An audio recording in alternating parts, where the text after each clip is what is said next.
فوجی قانون کے مطابق کوئی بھی شخص کسی فرد جو کہ آرمی ایکٹ کے تابع ہو اسے ذاتی یا سیاسی مقاصد کے لیے استعمال کرے، اس کے ثبوت موجود ہوں تو قانون اپنا رستہ خود بنائے گا۔ ان سے سوال یہ ہوا تھا کہ خان صاحب کا کیا ملٹری ٹرائل ہو سکتا ہے اور etcetera etcetera. What did you make of it ایسے سب؟ دیکھیے، مجھے D G I S P R کے کسی جواب کا مجھے اس کی ضرورت نہیں ہے۔ خان صاحب کا جو طرز سیاست تھا، ان کے اپنے جو بیانات تھے،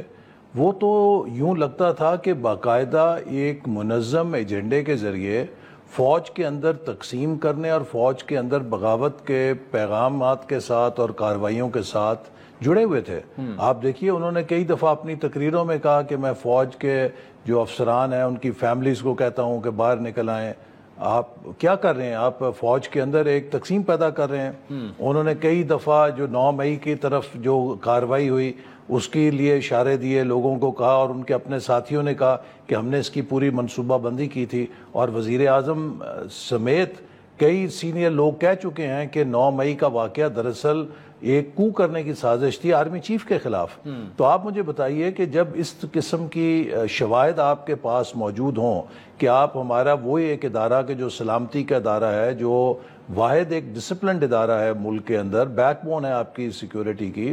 اس میں پولرائزیشن پیدا کرنے کی کوشش کر رہے ہوں، اسے ٹارگٹ کر رہے ہوں تقسیم کرنے کے لیے اپنے سیاسی مقاصد کے لیے، اور پھر آپ 9 مئی جیسا واقعہ اس کو پلان کریں، اور پھر اگر آپ کے خلاف ثبوت مل جائے کہ آپ کسی فوج کے اندر سے لوگوں کے ساتھ جڑے ہوئے تھے، تو پھر اس کے بعد آپ کو کسی کی گواہی کی ضرورت نہیں ہے۔